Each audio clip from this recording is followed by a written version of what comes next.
జై శ్రీమన్నారాయణ. శ్రీమతే రామానుజాయ నమః. కృష్ణం వందే జగద్గురుం. సర్వధర్మాన్ పరిత్యజ్య మామేకం శరణం వ్రజ. అహం త్వా సర్వపాపేభ్యో మోక్షయిష్యామి మా శుచ. భారద్వాజకులాంబోధి చంద్రం శ్రీపురుషోత్తమం వేదాంతో భేనితత్వార్థ జ్ఞానదం గురుమాశ్రయే.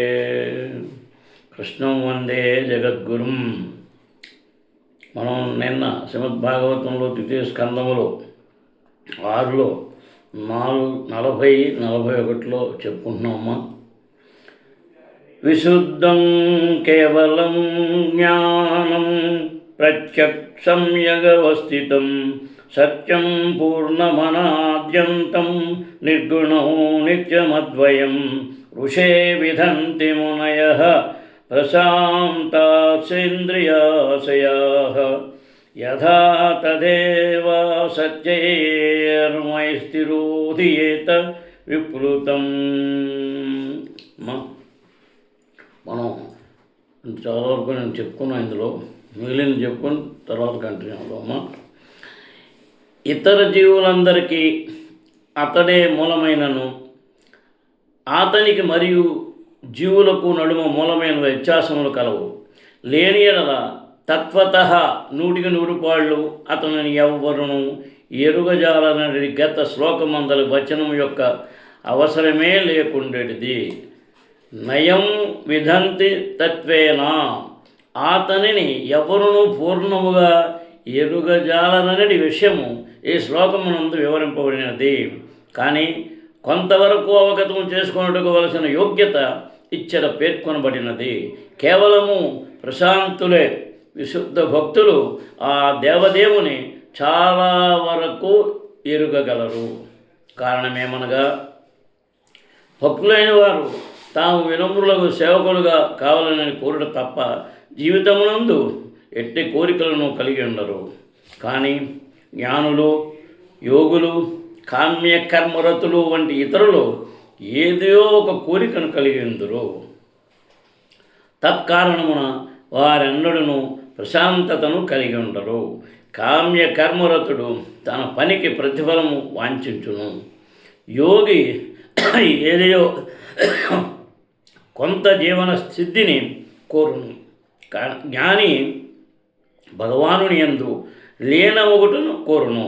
ఏదియో ఒక కారణముచే ఇంద్రియ తృప్తి కొరకు కోరిక కొనసాగినంత వరకు ప్రశాంతతను పొందుటకు అవకాశమే లేదు. పైగా అవాంఛిత శుష్క కర్మనాపరుడు తపోనియమములను పాటించడి కారణమున భగవానుని నిరాకార లక్షణ జ్ఞానము కొంతవరకు కలిగిందురు. కానీ చరమమగు గోవింద రూపమును మాత్రము వారు అవగతము చేసుకునే అవకాశము లేదు. భగవద్గీత 7:2-8 శర పరుగునట్లు కేవలము అమలాత్ములు అంటే పూర్తిగా పాపరహితులు మాత్రమే శ్రీకృష్ణ భగవానుని విశుద్ధ భక్తియుత సేవను స్వీకరింపగలుగుట అందులకు కారణము. ఏషాం త్వంతగతం పాపం జనానాం పుణ్యకర్మణాం తే ద్వంద్వమోహ నిర్ముక్తా భజంతే మాం దృఢవ్రతాః. అది మనకి 41లో అంతవరకు చెప్పింది. తర్వాత 42 కృష్ణం వందే జగద్గురుం. ఆధ్యోవతారః పురుషః పరస్య కాలః స్వభావః సదసన్మనచ్చ ద్రవ్యం వికారో గుణ ఇంద్రియాణి విరాట్ స్వరాట్ స్థాస్ను చరిష్ణు భుమ్నః. కారణార్ణవసాయి విష్ణువు దేవదేవుని తొలి అవతారమై ఉన్నాడు. కాలము, స్వభావము, కార్యకారణములు, మనస్సు, ద్రవ్యములు, భౌతికాహంకారము, ప్రకృతి గుణములు, ఇంద్రియ గుణములు, విరాట్ రూపము, అంటే గర్భదశక సాయి విష్ణువు స్థాపర జంగమ సర్వజీవ సముదాయము అన్నింటికీ అతడే ప్రభువు.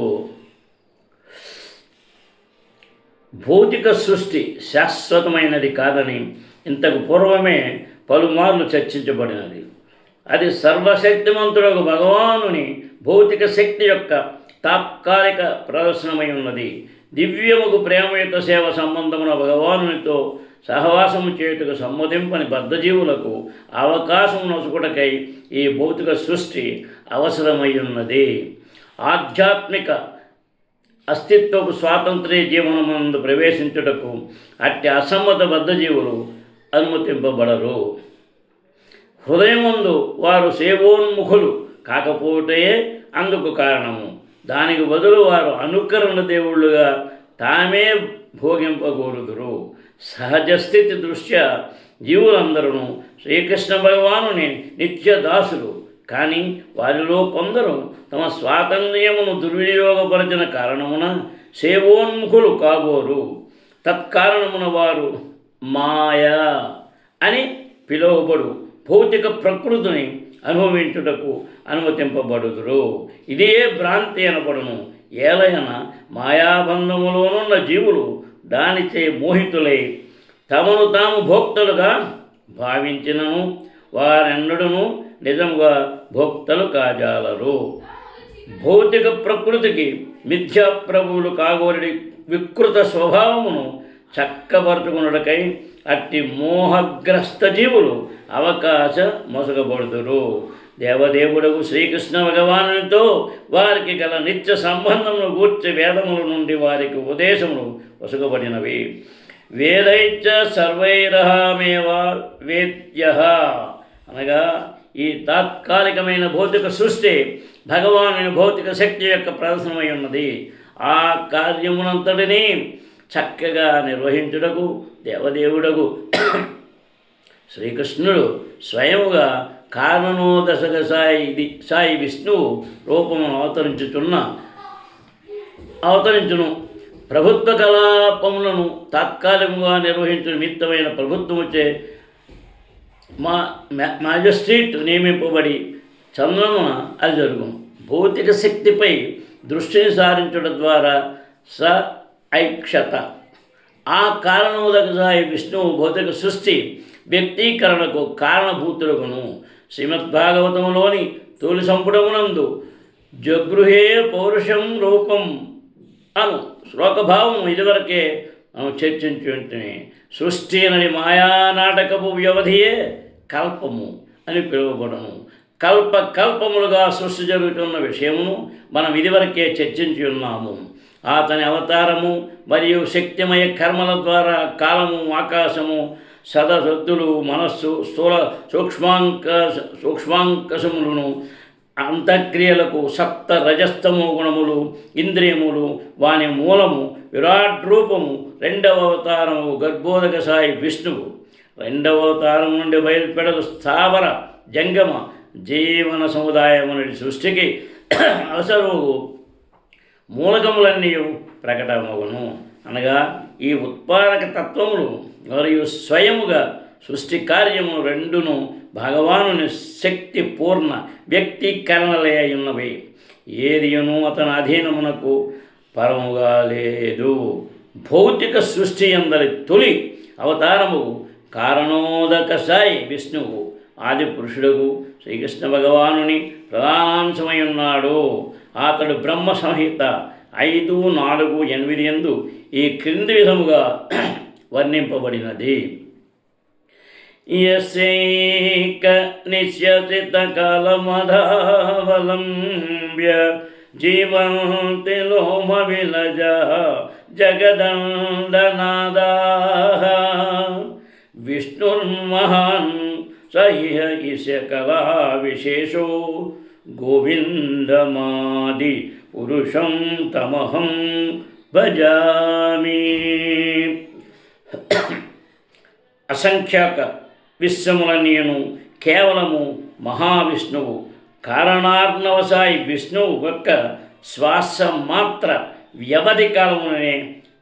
పోషింపబడును. అట్టి మహావిష్ణువు ఆది పురుషుడగు గోవిందుని పూర్ణ పురుషోత్తముడగు శ్రీకృష్ణ భగవానుని కేవలము ఒక ప్రధానాంశమై ఉన్నారు.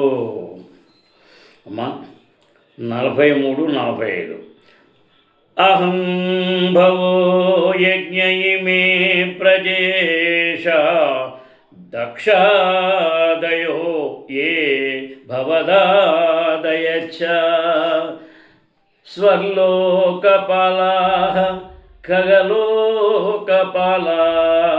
నృలోకపాలా సరలోకపాలాః గంధర్వ విద్యాధరచరణేశ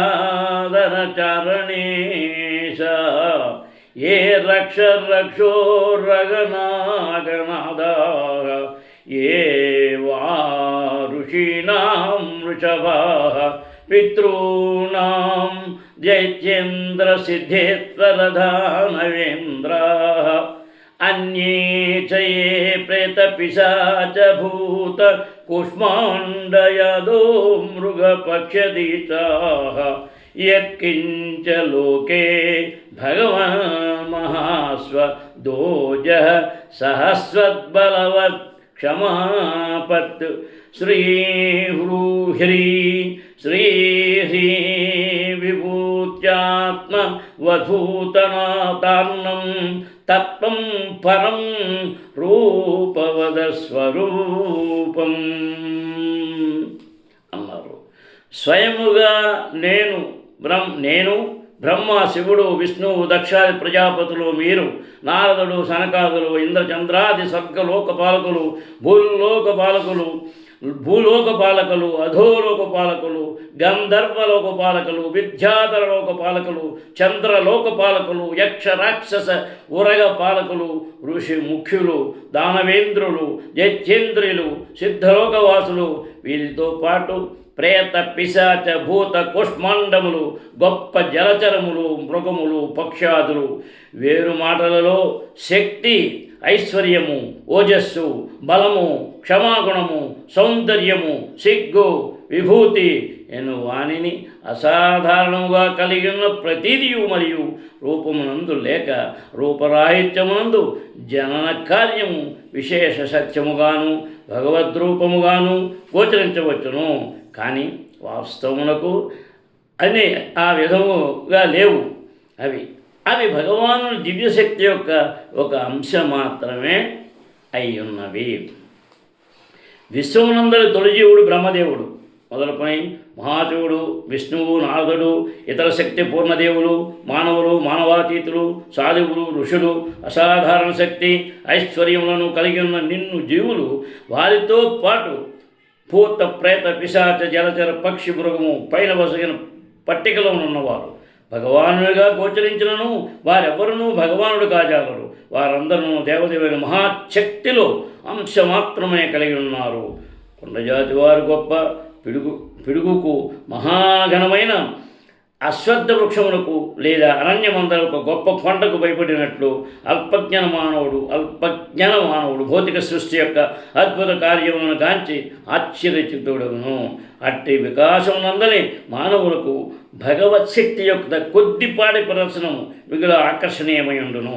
అంతకనను కొద్దిగా పరిణితి చెందినవాడు దేవీ దేవతల శక్తులచే ఆకర్షితుడకును. కనుకనే భగవానుని గూర్చిన వాస్తవముగు సమాచారమును ఏమాత్రము కలిగి ఉండగా భగవత్ దృష్టి అందలి ఏదేని విషయపు శక్తిచే చకితులయ్యేది వారు శాక్తేయులు, శక్తి ఆరాధకులు అని పిలువబడుతురు. నవీన శాస్త్రజ్ఞుడు సైతము ప్రకృతి యొక్క అద్భుత ప్రతి చర్యలచే ఆకర్షితులై ఉండును. కనుక శాక్తేయుడే ఉన్నాడు. ఈ అధమగతిలో క్రమముగా వృద్ధి నుండి సౌరేయులు సూర్యుని ఆరాధించేవారు లేదా గణాపత్యులు గణపతి రూపమున జనులు జనార్దనుని గాను లేదా దరిద్రనారాయణగాను అర్చించేవారు అగుదురు.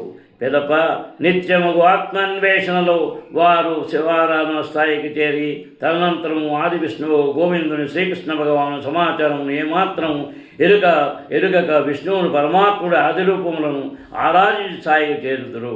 జాతిని దేశమును పక్షులను మృగమును భూత ప్రేతాదులను అర్చించేవారును కొందరు కలరు.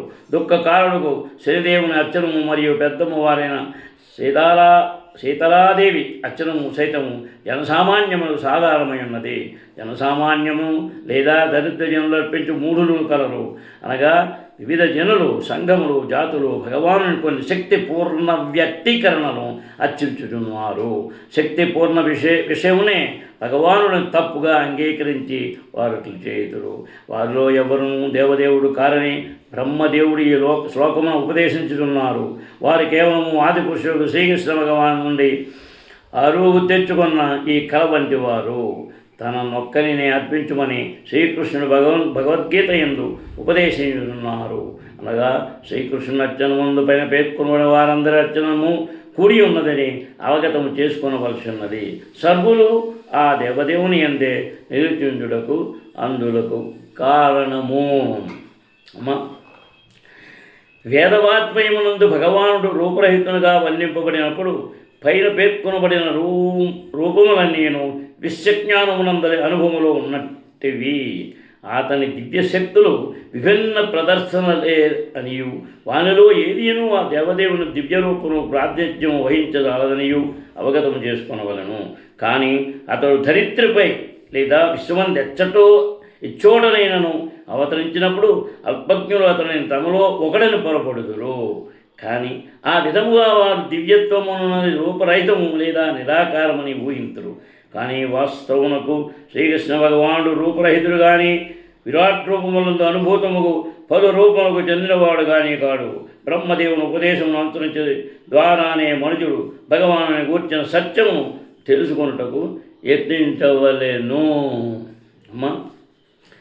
తర్వాత ప్రాధాన్యతో యాదృశ ఆమనతే లీలావతారాం పురుషస్య భూమ్నః ఆపీయతాం కర్ణకటాయ శోష నను క్రమిష్యేత ఇమాంసు పేషా. ఓ నారదా, లీలావతారములుగా చేయబడు భగవాను దివ్యావతారములను ఒకదాని పెద్ద ఒకటి చేయి నేను ఇప్పుడు తెలియజేసేదను. ఆ అవతార కర్మల శ్రవణము కర్ణములందు ప్రోగుబడిన సమస్త మలిన విషయములను తొలగించి వేయగలదు. ఆ లీలలు శ్రవణ మధురములు మరియు ఆస్వాదనీయములై ఉన్నవి కనుకనే అవి నా హృదయమునందు నిలిచి ఉన్నవే అని బ్రహ్మగారు స్వయంగా నారదుతో చెప్తున్నారు అన్నమాట. శ్రీమద్భాగవతంలోని 1:5-8 ఆరంభమునందు తెలుగునట్లుగా శ్రీకృష్ణ భగవాను దివ్య కర్మలను శ్రవణము చే అవకాశము నొసగినంత వరకు మనుషుడు ఎట్టి శ్రవణము చేతను పూర్ణముగా సంతృప్తి కాజాలడు. కనుకనే బ్రహ్మదేవుడు సైతము ఈ శ్లోకమునందు ఆ దేవదేవుని దివ్య లీలావర్ణమును యొక్క భౌతిక లోకములకు అతడు ఏ విధముగా అరుదించి తనను ప్రకటించుకొనో ప్రాముఖ్యమును బలపరుప యత్నించుతున్నారు. ప్రతి జీవుడును శ్రవణ మనోహరముల విషయములను వినగోరును. అంతే కదా, ఆనందంగా మనం వింటున్నప్పుడు మనం మర్చిపోయేది శ్రవణ మనోహరముల విషయములను వినగోరును. రేడియో ప్రసారము కావించి వార్తలను సంభాషణను శ్రవణం చేట దాదాపు మనమందరము ఇష్టతను కలిగి ఉన్నాం. కానీ వచ్చిన చిక్కేమనగా ఆ సమాచారములు వినడం ద్వారా ఎవరును హృదయమును సంతృప్తిని పడేయజాలరు. ఆ సమాచారమునకు అంతరాత్మకు పొందిక కుదరకపోతే అట్టి అసంతృప్తి కారణము. శ్రీకృష్ణ భగవాను దివ్య కర్మల వలన ద్వారా జనసామాన్యమునకు చరమ సంతృష్టిని కలుగజేయుటకే వ్యాసదేవుని ద్వారా ఈ దివ్యజ్ఞానం ప్రత్యేకించి వ్రాయబడినది. ఆ దివ్య కర్మలకు శ్రీనారాయణముని ఉద్బోధించినట్లుగా వ్యాసదేవుడు రచించను. అట్టి కర్మలు ముఖ్యముగా 2 విధములుగా ఉండను. ఒకటి సృజనాత్మక శక్తికి చెందిన లౌకిక వ్యక్తీకరణకు సంబంధించిన కాగా, రెండవది వివిధ దేశ కాలములకు చెందిన వివిధావతారములందరి అతని లీలలకు సంబంధించినవి ఉన్నవే. నదీ తరంగములు నిరంతరము ప్రవహించినట్లుగా శ్రీకృష్ణుని అవతారములు అసంఖ్యాకములుగానున్నవి. అల్పజ్ఞులకు జనులు భౌతిక జగమునందు భగవానుని సృజాత్మక శక్తి ఎందే అధిక అభిరుచిని కలిగి ఉందరు. భగవానుడితో తమకు గల సంబంధమును త్రెంపివేసుకుని ఉన్నందున వారు వైజ్ఞానిక పరిశోధనల పేరిట సృష్టిని గూర్చిన పలు సిద్ధాంతములు ప్రతిపాదించుచుందురు. అయినను భక్తులు మాత్రము ఏ విధముగా సృజనాత్మక శక్తులు భౌతిక శక్తి యొక్క ప్రతి చర్యలచే పనిచేయును ఎరిగి ఉందరు. కనుకనే భౌతిక జగమునందు అవతరించిన భగవానుడు వర్ణించిన దివ్య కర్మల యందు వారు అధిక అభిరుచిని కలిగి ఉందరు. శ్రీమద్భాగవతము అట్టి కృష్ణ కర్మల చరిత్ర అన్నది. శ్రీమద్భాగవత శ్రవణమునందు అభిరుచిని కలిగిన మానవులు తమ హృదయములందు పేరుకొనినటువంటి కల్మషములను తొలగించుకొనగలరు. అంగడిలో 1001 చెత్త పుస్తకములను శ్రీమద్భాగవతం నందు అభిరుచిని పొందినవాడు అట్టి చెత్త రచనల యందు ఇష్టమును కోల్పోవును. దివ్యామృతం వలె నారదుడు పానము చేయనట్లుగా శ్రీ బ్రహ్మదేవుడు శ్రీకృష్ణ భగవానుని ముఖ్యావతారములను వర్ణించుటకు ఆ విధముగా యత్నించుచున్నారు. శ్రీమద్భాగవతమునందరి పురుష సూక్త నిర్ధారణము అను 2వ స్కందములోని 6వ అధ్యాయములకు భక్తి వేదాంత భాష్యము సమాప్తము. అమ్మా, మనకి ఈరోజు 6 అంటే 2వ స్కందంలో 6వ అధ్యాయం అయిపోయింది. మనం రేపు మరి 7వ అధ్యాయం నుంచి విశేష కార్యములను కూడినట్టి నిర్ణీత అవతారములు మనం అది రేపు. అయితే బ్రహ్మోవాచ యత్రోజ్యతః క్షితితలోద్ధరణాయ బిభ్రత్ క్రౌడీం తను సకల యజ్ఞమాయీమంతః అస్తర్మహార్ణవ ఉపాగతమాది దైత్యం తం దస్ట్ర యాద్రిమివ వజ్రధరోధర. బ్రహ్మదేవుడు ఇట్లా పలికెను. గర్భోదకముగా పిలువబడు విశ్వ మహాసముద్రమున మునిగినటువంటి భూతలమును ఉద్ధరించుటకు అనంత శక్తి సంపన్నుడకు భగవానుడు లీలగా వరాహ రూపమును ధరించినప్పుడు తొలి దానవుడు హిరణ్యాక్షుడు అని ప్రత్యక్షమయ్యను. భగవానుడు తన దంతములతో అతనిని చీల్చివేశాను. అది జత రేపు మరల మనం చెప్పుకుందామా, దీన్ని కంటిన్యూ చేసుకుందాం. జై శ్రీమన్నారాయణ. శ్రీమతే రామానుజాయ నమః. కృష్ణం వందే జగద్గురుం. శ్రీకాంతాయ కళ్యాణ నిదే నిదాత్తినాం శ్రీ వెంకట నివాసాయ శ్రీనివాసాయ మంగళం. కృష్ణం వందే జగద్గురుం. సర్వే జనా సుఖినో భవంతు. జై శ్రీకృష్ణ.